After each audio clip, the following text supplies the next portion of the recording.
Bueno, buenas noches. Hoy estamos en nuestro live. Hoy vamos a tener un invitado muy especial que es el doctor Isaías Garcés.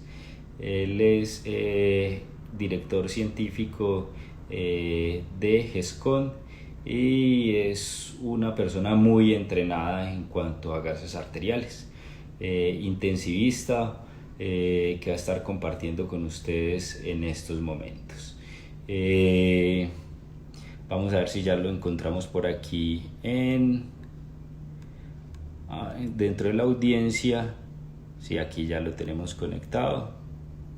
Vamos a buscarlo aquí en el público.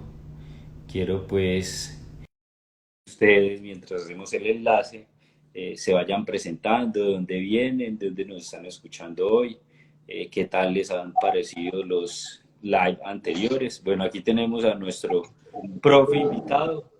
Es un tema muy relevante para esta coyuntura que tenemos actualmente. Gases arteriales, pues no solo para el paciente COVID, sino que aplica para toda patología crítica. Hoy queremos hacer un enfoque práctico, rápido y útil como aproximación para todas estas personas que de pronto no han tenido contacto con una tirilla de gases arteriales, para que sepan en este primer abordaje qué es lo importante analizar de esta tirilla de gases arteriales. Entonces aquí ya tenemos al profe Isaías. Profe, le doy el espacio, pues aquí tiene su audiencia. Vamos en 350 participantes a este live. Y pues entonces, ilústrenos un poco. ¿Quién es usted, profe? Bien pueda. Hola, saludos a todos jóvenes. Espero que estén muy bien. Mucho gusto. Mi nombre es Isaías García Campo, especialista en medicina crítica y cuidado intensivo, director científico de GESCO, instructor AJA. Y la verdad, yo creo que lo que están haciendo todos ustedes es excelente. La forma con que educan, lo que están haciendo, tratando de hacer todo aquel personal que le gusta esto, porque esto también no es que todos nacen para esto, son personas seleccionadas que les gusta hacer esto, que es enseñar, enseñar a la gente. Entonces, esperemos que sea grato aprendizaje para todos ustedes. Les he tratado de desarrollar una manera sencilla y práctica de aprender gases arteriales.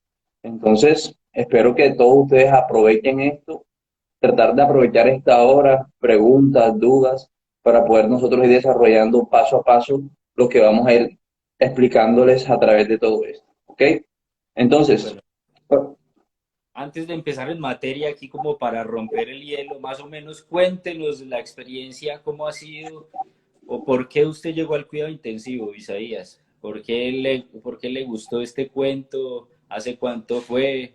¿Qué experiencia? Denos ahí en 2 minuticos su resumen de vida. A ver si de un pronto resumen tenemos de aquí vida. futuros pupilos.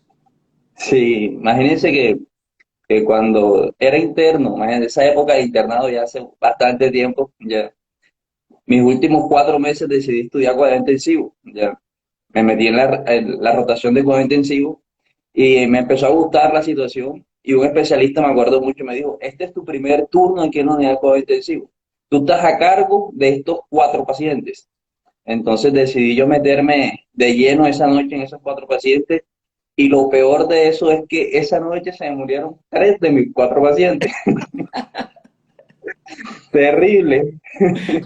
Entonces, yo salí de eso, mejor dicho, destrozado de eso y dije que no era esto, no es lo mío. Pero poco a poco, los conocimientos, ir estudiando, fue lo que me motivó a tomar este paso y aquí estamos. Bueno, la experiencia que yo también tuve, se lo comparto y le hacía la pregunta porque también empezó en el internado. Yo hice mi internado en el Hospital Militar Central en Bogotá y yo veía, hermano, que para todo era gases arteriales. En el tiempo, pues que yo hice medicina, que también hace muchos años atrás, gases arteriales era un examen muy restringido y únicamente en hospitales de alto nivel contaban con este recurso. Cuando yo llegué al hospital militar, para todo era gases arteriales y yo nunca había tenido la aproximación y nunca había visto unos gases arteriales, le confieso, hasta el internado fue la primera vez que yo vine a ver unos gases arteriales. Y todos mis residentes, vaya por los gases arteriales, llegaba un paciente grave y eran, tómele gases arteriales, ya le hicieron gases arteriales, y yo ni idea. Así que es uno de los temas por los cuales yo empecé a interesarme en el cuidado intensivo y qué alegría que usted hoy nos vaya a compartir este tema. Así que empecemos en materia. Sí. Para abordar este tema, yo creo que yo soy muy partidario, antes de iniciar todo, existen tres teorías de gases arteriales. Hace 160 años decidieron hacer tres teorías: Henderson, Hasselbalch, Peter Stewart y Cigar Anderson. Y estas tres teorías realmente no hay un estudio que diga que una sea superior a otra. Por esta situación, hemos tratado de coger esas tres teorías, hacer una sola, y de ahí va a partir esta revisión de temas que les voy a hacer para todos ustedes de una manera práctica. Todos sabemos que cuando hablamos del concepto de insuficiencia respiratoria, es Perdón un el momentico, principal. Isaías. De pronto tiene manos libres ustedes que nos dicen que se No, escucha mucho eco. ¿No tiene manos libres? no, sin manos libres.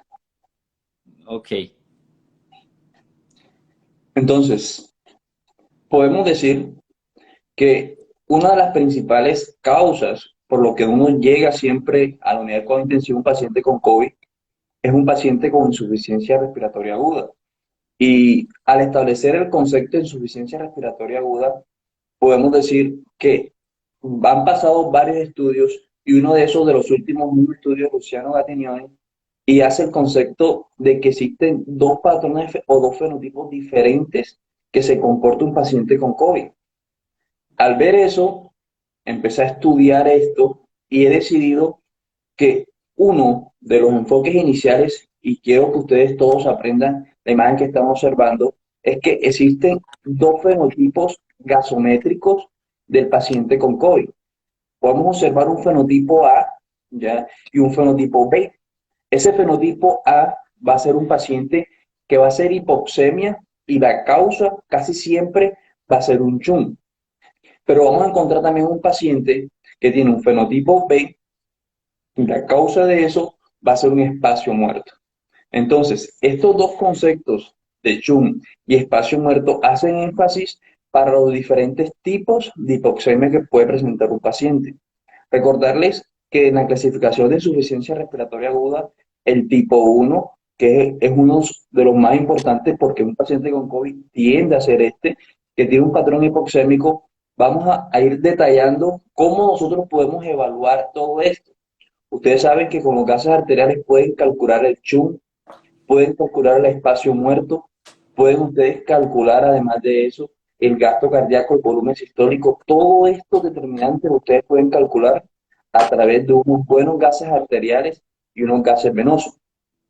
Partiendo ese concepto, podemos decir nosotros que a medida que vayamos desarrollando los 5 pasos, ustedes se van dando cuenta cómo identificar esos patrones.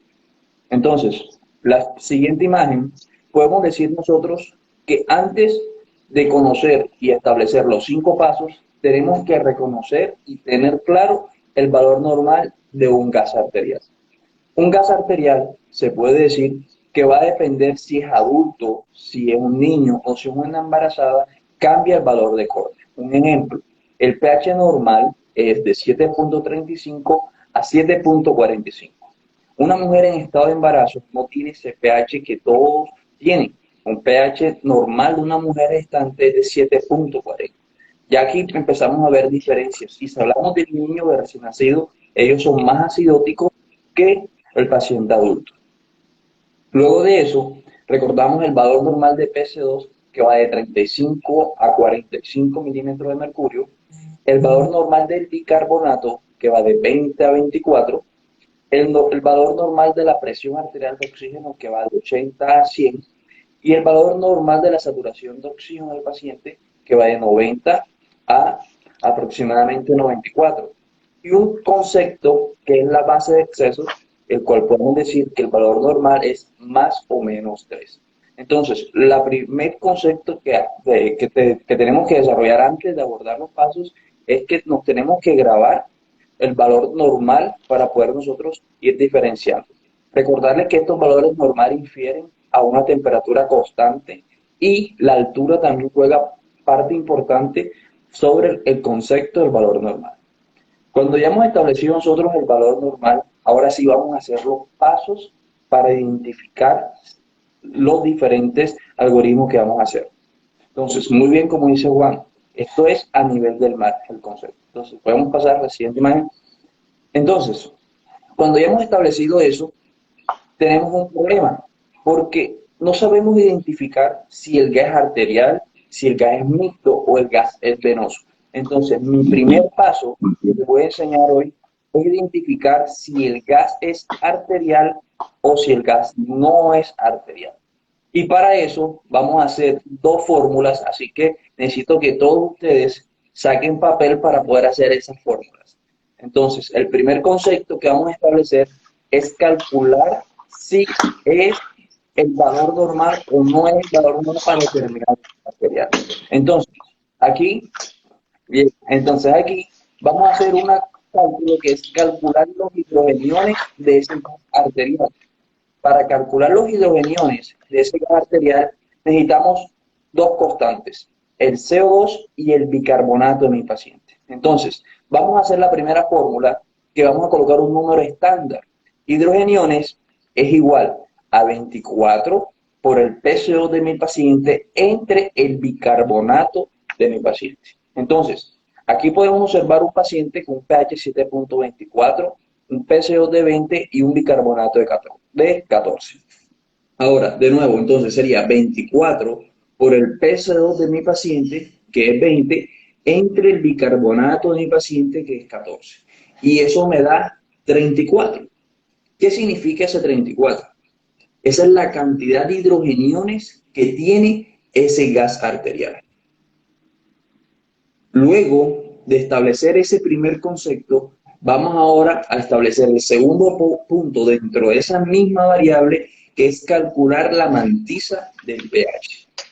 ¿Qué es ese concepto de mantisa del pH para que se lo aprendan y sea rápido?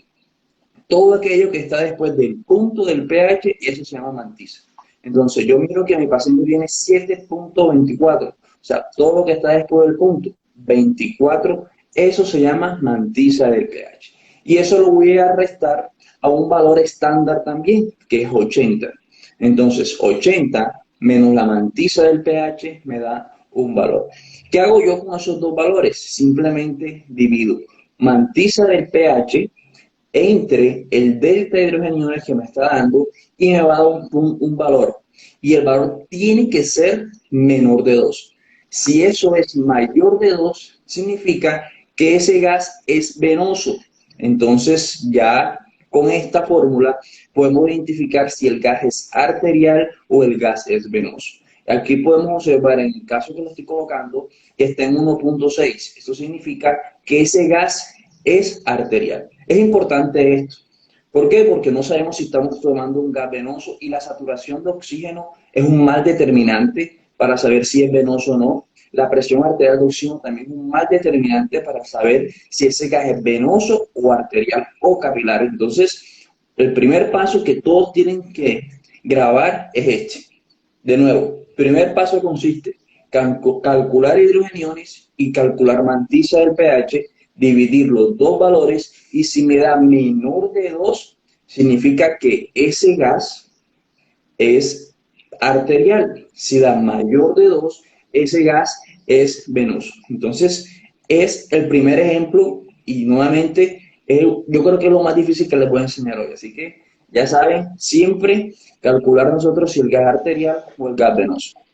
Repetimos nuevamente la fórmula, que es que la imagen mía les está tapando la fórmula y no tengo forma de poderla quitar la imagen, ¿sí? La forma de los hidrogeniones es 24, que es un número estándar, por el PCO2 de mi paciente entre el bicarbonato de mi paciente. Ok. Y esa es la fórmula de la mantisa pH. Entonces, ya estableciendo el primer punto y el primer paso que es clave, vamos al segundo paso. Ya estamos ya casi por la mitad de los pasos que vamos a establecer. Y el segundo paso es evaluar la oxigenación de mi paciente.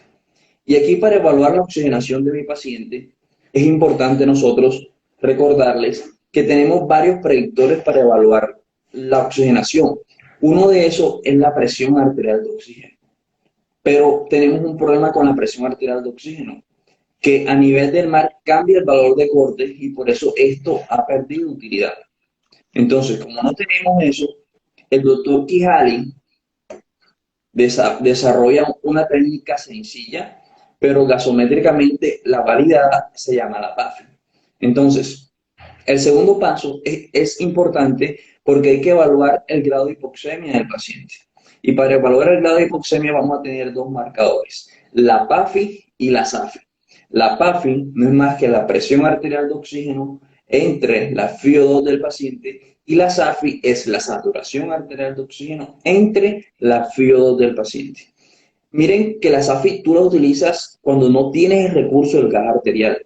Y el doctor Quijal en el 2016 que hace esta fórmula, él es claro y lo utilizó en pacientes en África que no tenían gas arterial, entonces se estableció esto para evaluar el grado de hipoxemia del paciente.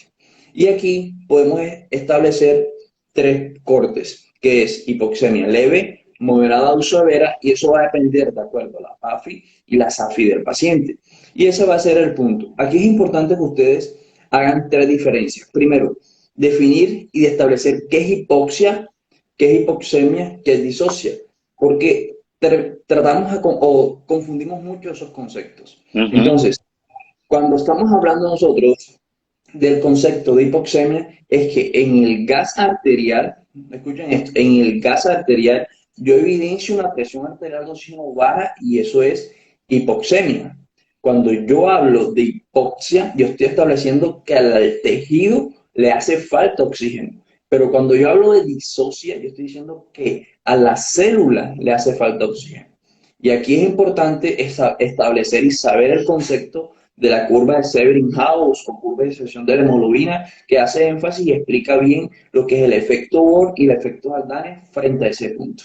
Ahora, cuando ya hemos establecido ese punto, aquí les voy a enseñar un algoritmo. Entonces, la siguiente imagen es el algoritmo de cómo enfocar nosotros el paciente con hipoxia. Entonces, aquí les coloco a un paciente que se llama Isaías. Isaías tiene 29 años, ya tiene fiebre, tos, ya está con gripa, estaba con el doctor Carmelo Dueña, el doctor William, el doctor Cárdenas, y de repente saludaron al doctor Raudy, ya, y por ahí estaba Salvador y el doctor Juan Pablo. Entonces saludaron al doctor y resulta y pasa que Isaías ahora está con dificultad respiratoria y llega con esos gases arteriales que ustedes están bien observando ahí. Entonces vamos, creo que se ve muy pobre la imagen. Entonces vamos a establecer los puntos que yo quiero para que ustedes enfoquen hipoxia. Lo primero que van a hacer es mirar la presión arterial de oxígeno. Presión arterial de oxígeno. Es lo primero que van a hacer. Entonces, yo miro en el gas arterial lo que está marcado ya en el punto de arriba, que dice 53 milímetros de mercurio. Esto quiere decir que la presión arterial de oxígeno está disminuida. El punto de corte va a ser 60. Mayor de 60 y menor de 60. Como está menor de 60 la presión arterial de oxígeno, yo ya estoy seguro que mi paciente tiene una hipoxemia. Ahora paso a mirar el PCO2 de mi paciente. Entonces, enfoque de hipoxemia. Primer paso, mirar la presión arterial de oxígeno. Segundo paso, mirar el PCO2 de mi paciente. Si el PCO2 de mi paciente está alto, está normal o está bajo. Si el PCO2 de mi paciente está alto, yo estoy diciendo que la causa de hipoxemia es una hipoventilación. Y este es el más sencillo. Entonces yo miro ese gas de mi paciente y dice PCO2 de 88. Esto significa que mi paciente tiene una hipoxemia con CO2 alto, significa que hay hipoventilación. ¿Ok? Cuando yo ya he hecho ese enfoque, necesito el tercer punto, es calcular la presión alveolar arterial de oxígeno. Entonces, los gases arteriales, ellos te dicen todo. Un gas arterial te dice hemoglobina, te dice todo lo que tú necesitas para saber. No es necesario ni calcular nosotros la presión alveolar de oxígeno porque esto te lo va a dar. Entonces, aquí la diferencia, para que nuevamente se los enfoquen, la presión con A minúscula es arterial de oxígeno y A mayúscula es alveolar de oxígeno. Tener los dos conceptos diferentes. Entonces, podemos observar que la presión alveolar de oxígeno da un valor. ¿Qué tenemos que hacer nosotros? Restar lo que dice el gas, la presión alveolar de oxígeno menos la presión arterial de oxígeno. Y eso se va a Ujú. llamar la presión alveolo-arterial de oxígeno en el paciente. Recordarles que el valor normal es de 10 a 15 milímetros de mercurio. Si está mayor de 15 está aumentado y si está menor de 10 está disminuido. Entonces, ¿qué hacemos con eso? Miramos a mi paciente y me da una presión alveolar arterial de oxígeno elevada. Entonces, si esto está elevado, yo voy a colocarle un apellido a esa hipoventilación y se llama hipoventilación con otro mecanismo asociado. Entonces, hipoventilación con otro mecanismo asociado. Y aquí otro mecanismo asociado, voy a decir que es sistémico probablemente lo que tenga mi paciente o que la sepsis está llevando a que mi paciente tenga esa hipoxemia. Pero, pero, si esa presión alveolo arterial de oxígeno no está elevada, sino que está normal o disminuida, yo voy a decir que mi paciente tiene una hipoxemia con una hipoventilación sola. Y aquí ya me hace claro el diagnóstico. Hipoxemia con hipoventilación sola. Y aquí vamos a hablar de las causas que me llevan a eso. Un ejemplo, alteración de la mecánica respiratoria, enfermedad neuromuscular, obstrucción de la vía aérea o alteración de la pared torácica. Entonces ya nosotros hemos enfocado a mi paciente según el enfoque que hemos establecido aquí. Pero hay un problema esto, que esto es lo fácil porque la presión arterial, el PC2 está alto.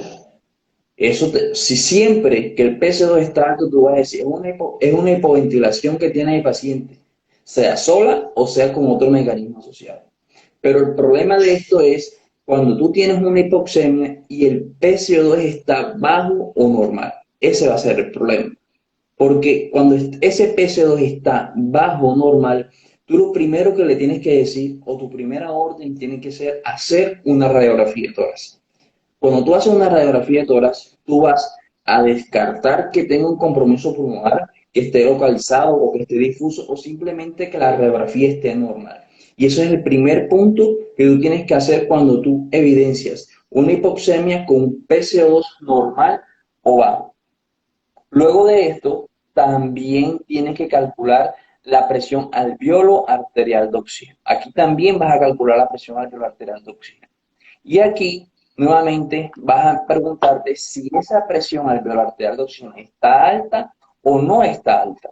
Porque si no está alta, tú estás diciendo que la causa es una disminución del aporte de oxígeno. O sea que yo no le estoy administrando el oxígeno suficiente a mi paciente y eso es lo que lo está llevando a la hipoxia. Entonces, la primera pregunta es eso. Si no está alto la presión alveolar de oxígeno, yo quiero decir que yo no le estoy colocando el oxígeno suficiente a mi paciente y eso es lo que lo está llevando a la hipoxia. Pero si esa presión alveolo arterial de oxígeno está alta, yo me voy a hacer una pregunta. Si le coloco oxígeno, ¿mejora o no mejora? Si mi paciente mejora con la colocación de oxígeno, yo voy a decir que es una alteración de la ventilación-perfusión. Si mi paciente mejora con la colocación de oxígeno, yo voy a decir que es una alteración de la ventilación-perfusión. Y eso me orienta a mí a un patrón que es el patrón B del fenotipo del paciente con COVID. Pero si mi paciente no me responde oxígeno, yo voy a decir que es tipo A o tipo CHUM. Y aquí yo voy a decir que lo que está llevando a mi paciente a la hipoxemia es un CHUM. Y el CHUM tiene más complicaciones y el manejo es totalmente diferente. Entonces, ese es el abordaje de la hipoxemia del paciente. Nuevamente, repasamos. En el segundo punto. Primero, calcular la PAF y la SAPI. Segundo, mirar la presión arterial de oxígeno. Si está menor de 60, pasas a mirar el PC2. Si está alto, tú lo asocias a una hipoventilación sola. Si ya descartaste esa parte, vamos ahora a mirar si el PC2 está bajo o normal. Si está bajo o normal, tú vas a mirar una radiografía de tórax y vas a calcular siempre en el tercer paso la presión alveolar arterial de oxígeno para definir la causa. Y aquí nos está orientando, entre comillas, porque ustedes saben que todos los artículos que han salido con COVID, no hay nada que te diga 100% seguro. Entonces son hipótesis de los fenotipos aplicados a los gases arteriales. Fenotipo A, fenotipo B. Más nada.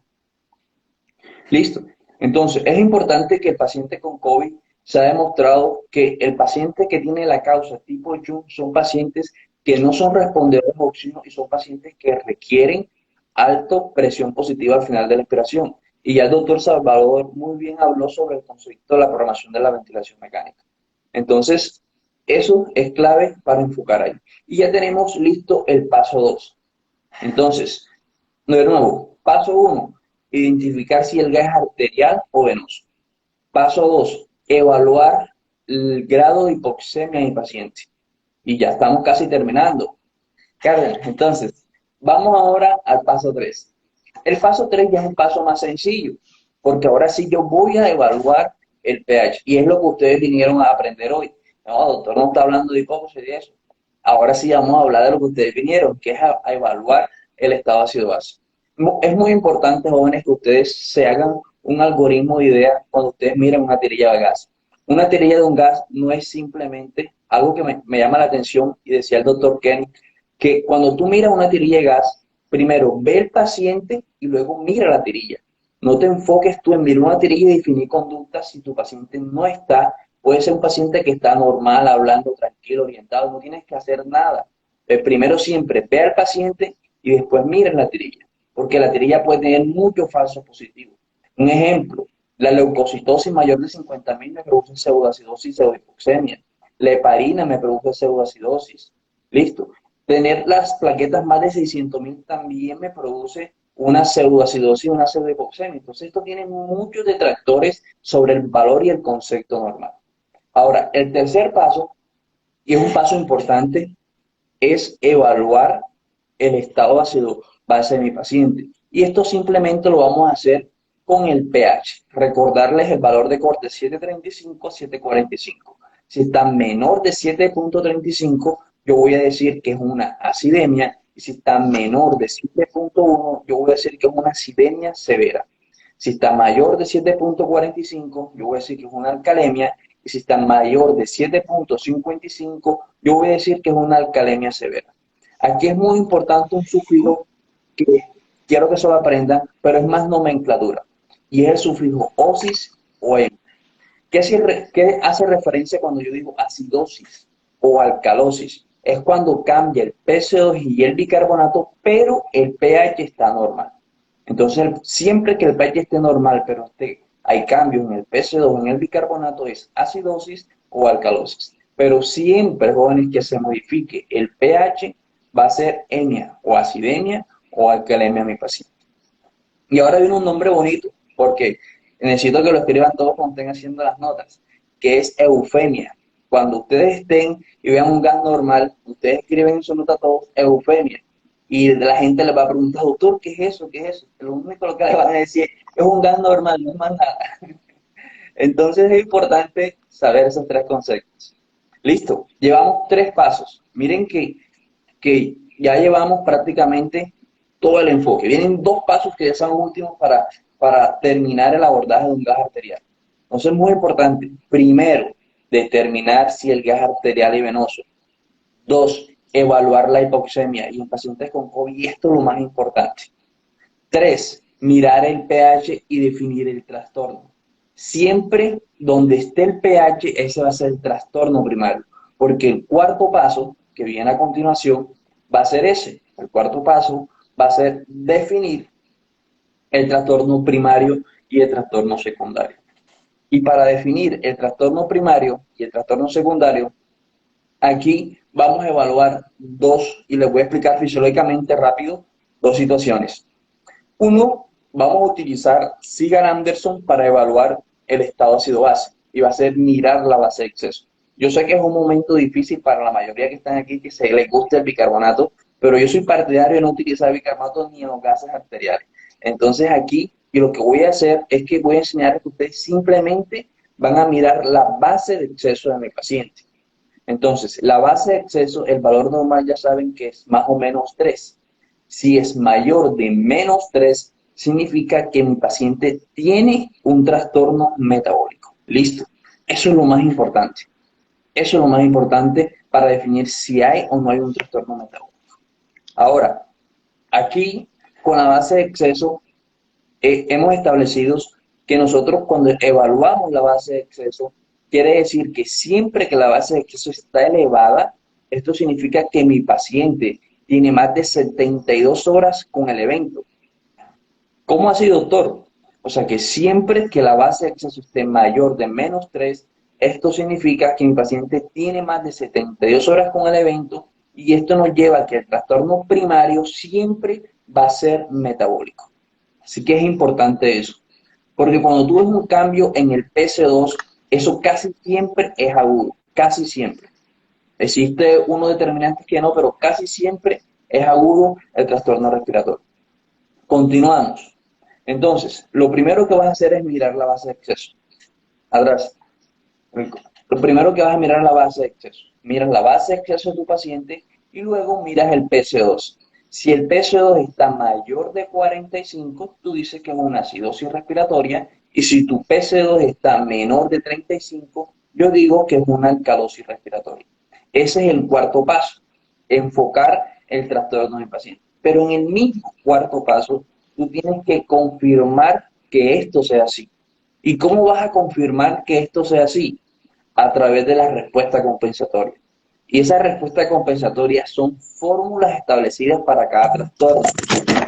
Fórmulas establecidas para cada trastorno. Un ejemplo, aquí podemos observar lo que ustedes están evaluando allá al fondo, que es el más común, que es el trastorno metabólico.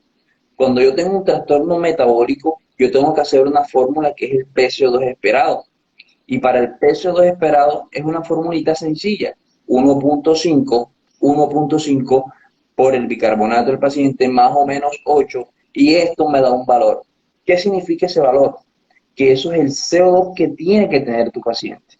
Si no es así, quiero decir que estamos hablando de trastornos mixtos. Y en este punto es donde tú vas a hablar de trastornos mixtos en el paciente o si no tiene trastornos mixtos en el paciente. Y ese es el cuarto paso. Así que, nuevamente, el cuarto paso es clave. Entonces, vamos a establecerlo. Vamos a establecerlo. Mi paciente, un ejemplo. Yo tengo mi paciente con un pH de 7.25, que yo ya establecí que tiene mi paciente un trastorno agudo, posiblemente, y una acidemia en mi paciente. Ahora yo voy a mirar la base de exceso. Si la base de exceso está mayor de menos 3, yo confirmo que mi paciente tiene un trastorno metabólico. Listo. Ahora, para lo siguiente que vamos a hacer es mirar el CO2. Si el CO2 de mi paciente está mayor de 35 o menor de 35. Si está mayor de 35, mayor de 45, quiere decir que hay una acidemia respiratoria. Si está menor de 35, yo quiero decir que hay una alcalosis respiratoria en mi paciente. Ahora, siempre que ustedes vean eso, que es el patrón más común que uno va a ver en un gas arterial, siempre que ustedes vean eso, tienen que calcular el CO2 esperado en el paciente. Un ejemplo, mi paciente tiene un PCO de 20 y el CO2 esperado del paciente le da 12. ¿Qué significa eso? Que está mayor a lo que debe tener mi paciente. Y si está mayor a lo que debe tener mi paciente, estoy hablando de doble trastorno y sería una acidosis metabólica y una acidosis respiratoria. Así que es muy importante ustedes tener ese cuadro. Yo no les voy a decir que se los aprendan porque es complicado aprenderse ese cuadro. Cada variable. Simplemente tomen una foto y siempre calculen el PCO2 esperado, el bicarbonato esperado de mi paciente. Y ese es el cuarto paso.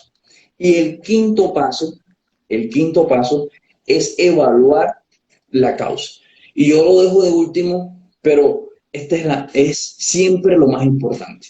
Y es evaluar la causa. Nuevamente les digo, cuando el paciente tiene un trastorno respiratorio, hasta ahí queda la fórmula, porque ya saben que el compromiso respiratorio La solución de eso es pensar en la causa, mirar si hay un daño pulmonar en mi paciente y si no, pues ventilar a mi paciente.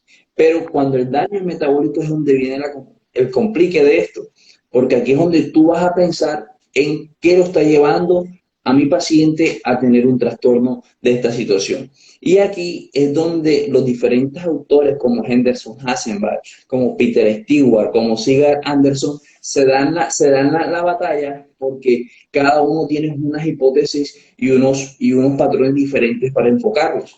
Pero por lo menos de los tres enfoques que tú te sepas uno, ya eso es suficiente. Y lo que les voy a enseñar hoy es Henderson Hassenbach, que vamos a utilizar nosotros el anion gap. Entonces, el último paso, que es el quinto paso, siempre que el paciente tenga un trastorno metabólico, vamos a calcular el anion gap. Entonces, ese es el quinto paso. Siempre que mi paciente tenga un trastorno metabólico, vamos a calcular el anion gap. Y el anion gap no es más que la resta de los cationes y los aniones, sodio más potasio menos cloro más bicarbonato. Y el valor de referencia aquí va a ser 15, ese es el valor normal. Valor de referencia va a ser 15. Hay literatura que dice 12. ¿Cuándo es 12? Cuando no meten el potasio en la fórmula o cuando hacen el anion gap corregido, que es con algún del paciente. De resto, el valor de corte va a ser 15. ¿Y qué hacemos con ese valor de corte 15? Vamos a enseñarles ahora una mnemotecnia que vamos a hacer para enfocar ese punto que es 15, que es la siguiente imagen que viene. Ahora, vamos a enfocar qué hacer con eso. Entonces, por favor, la siguiente imagen que viene es nosotros, creo que no está, entonces, es mirar nosotros qué tiene mi paciente. Y para mirar qué tiene mi paciente, vamos a hacer dos mnemotecnias. Una que se llama GAP Música y la otra que se llama Hardup. GAP Música y Hardup. Entonces, si el anion gap de mi paciente está mayor de 15, yo voy a hacer gap música. Y si está menor de 15, yo voy a hacer Hardup. Entonces, ¿qué significa esa gap música? Las principales causas de anion gap elevado serían la G de genética, la A de ácido láctico y ayuno. Listo. GAT música. Entonces, para el aldehído, listo.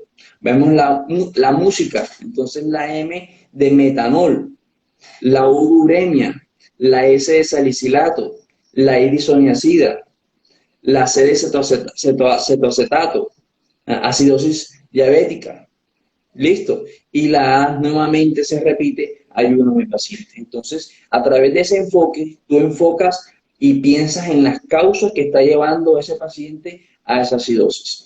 Pero si el anion gap está en 15 o menor de 15, tú vas a pensar en Hardup. Y en Hardup, la principal causa casi siempre es la hipercloremia. Si no es la hipercloremia, las causas serían hiperalimentación, mi paciente necrosis tubular aguda, y luego vienen todas las pérdidas, fístulas pancreáticas, fístulas entéricas, y ese sería el otro abordaje por Hardup. Y así tú puedes enfocar al paciente a través de unos gases arteriales. Así que ya saben, 5 maneras para enfocarla. De nuevo, primero, mirar si el gas es arterial o venoso. 2, primero, mirar si el gas es arterial o venoso. 2, enfocar y buscar siempre el grado de oxigenación de mi paciente y determinar la hipoxia que tiene y la causa de la hipoxia. Porque en pacientes con COVID ya saben que existen dos fenotipos. Fenotipo A o de tipo CHUM y fenotipo B o alteración de la ventilación perfusión. Luego de eso vamos al tercer punto, que es mirar el pH. Y a través de una mirada del pH vas a decir si hay acidosis o hay alcalosis. Aprovechemos ahí en el punto 2 que nos preguntan el valor de la SAFI para clasificar el grado de hipoxemia. ¿Cuánto sería? Listo. Entonces, cuando utilizamos el valor de la SAFI, primero ya saben que la fórmula es saturación entre FiO2. Recordarles que es en decimales y nos va a dar un porcentaje que va a ser de 325 hacia arriba está normal. un machetico para que lo tengan todo en cuanto a los criterios de Berlín y la definición de hipoxemia según PAFI. Hay un estudio que comparó los dos, PAFI y SAFI, y el punto de corte va a ser 25. ¿Cómo así, doctor? Si está mayor a 325 está normal. Si está de 225 a 325 es hipoxemia leve. Si está de 125 a 225 es hipoxemia moderada. Y si está menor de 125 es hipoxemia severa. Y eso es según la SAFI. Pero nuevamente, Alejandra, la SAFI solo la vas a utilizar si no tienes un gas arterial. Y hay una pregunta que casi siempre sale, es, doctor, ¿cuándo mando yo un control de gases arteriales? O sea, ¿cuándo yo hago un control de gases arteriales? Modificando el ventilador mecánico. Entonces, hay 4 revisiones chéveres y son viejas, del 95 por ahí, una del 2004. Y esas revisiones nos dejan claro cuándo hacer el control. Y aquí se las voy a decir de una. Siempre que ustedes bajen la PIB, siempre que ustedes disminuyan la frecuencia respiratoria, aquí solamente necesitan 10 minutos para hacer un gas arterial. Grábense eso. De nuevo, siempre que ustedes disminuyan PIB y siempre que ustedes bajen frecuencia respiratoria, solamente con 10 minutos van a hacer un gas arterial. Más nada. Pero si ustedes aumentan PIB, aumentan frecuencia respiratoria en un ventilador mecánico, ya no necesitan 10 minutos, necesitan de 45 a 60 minutos para hacerle un control de gases arteriales. Entonces, preguntas de lo que llevamos hasta ahora. Ahora, por ahí veo y hacen la pregunta, ¿cómo se calcula la presión alveolar de oxígeno? Veo que están haciendo varios esa pregunta. Es una fórmula un poco densa, ya, pero vamos a tratar de sintetizarla para que ustedes se la aprendan. ¿Cómo calcular la presión alveolar de oxígeno de un paciente? Yo creo que nos da tiempo. Sí, sí, sí. Entonces, muy bien, muy bien. Fenotipo HL. Entonces, vamos ahora a establecer cómo calcular la presión alveolar de oxígeno. Práctico. Entonces, nosotros tenemos una presión barométrica a nivel del mar que es de 760 milímetros de mercurio. A medida que vamos subiendo, esa presión barométrica va disminuyendo. Un ejemplo, en Bogotá es de 560 y así, dependiendo de la altura, esa presión barométrica va disminuyendo. Entonces, lo primero que uno tiene que hacer a esa presión barométrica es que esa presión barométrica, que ahora mismo yo la tengo aquí en mi espacio, yo la tengo que vencer. ¿Y cómo lo voy a vencer? Con una presión de vapor de agua que yo tengo en mi vía nasal. Esa presión de vapor de agua es un número entero, constante, que es 47. Entonces, simplemente tú lo que haces es disminuir esos dos. Presión alveolar de oxígeno menos 47 y me da 713. Si estás en Bogotá sería 560 menos ese 47 y te da un valor. Eso se llama la presión actualmente arterial de oxígeno. Pero ¿qué ocurre? Que para que esa presión entre al cuerpo, tiene que vencer el espacio muerto. Y en el espacio muerto lo que hay es puro CO2. Como hay puro CO2, hay que vencerlo. Entonces, ¿qué ocurre? 760 menos esos 47 me da 713. Cuando yo ya tengo esos 713, ¿qué hago ahora? Lo voy a multiplicar por la FiO2 que tenga mi paciente. Un ejemplo, la FiO2 al 21%, que es el ambiente. Entonces yo multiplico 713 por 0.21 y me da que aproximadamente hay 149 milímetros de mercurio de oxígeno. Todos actualmente, literalmente, como dicen así, con la boca abierta, todos tienen 149 milímetros de mercurio de oxígeno. Y ya eso es lo que todos vamos a tener. Pero como hay que pasar el espacio muerto, hay que restarle una presión que es el CO2 que hay en esa vía. Al restar ese CO2, que aproximadamente va a ser 35 si es en Bogotá o 40 si es en la costa, tú lo restas y me va a dar que la presión que va a llegar en el alvéolo de oxígeno es de 104 a 109 milímetros de mercurio. Y eso se va a llamar presión alveolar de oxígeno. Esto es una fórmula que hay que calcularla, pero nuevamente les digo, la mayoría, la mayoría de gases arteriales, todos en las guías te van a decir presión alveolar de oxígeno. Recordarles que la diferencia es la mayúscula para ustedes poder enfocar al paciente. Bueno, digamos que el cálculo de la presión alveolar de oxígeno siempre presenta algo de dificultad, pero digamos también que Google muy fácil nos da la fórmula. Si tenemos alguna dificultad, le podemos preguntar al señor Google. Lo importante es Sí, que la mayoría de tiras de gases arteriales nos reporta la presión alveolar de oxígeno. Por lo menos en la parte que ustedes están viendo ahí en gris, está resaltada la presión alveolar de oxígeno.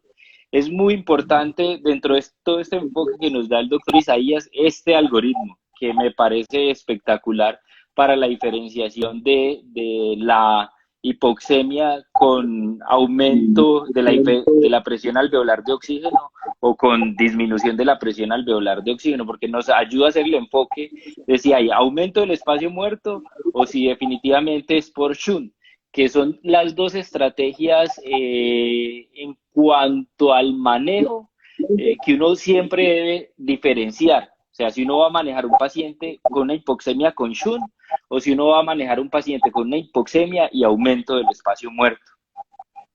Es muy importante esta grafiquita y no se preocupen que yo voy a estar montando estas diapositivas en la cuenta para que ustedes puedan hacer captura de pantalla y les sirva para la vida, porque realmente de los datos importantes y relevantes es verdad este enfoque práctico que nos está haciendo el doctor Isaías para uno poder sintetizar gases arteriales. En estos 5 puntos le cuento pues que le toca a uno haber estudiado muchísimo gases arteriales, ¿sí?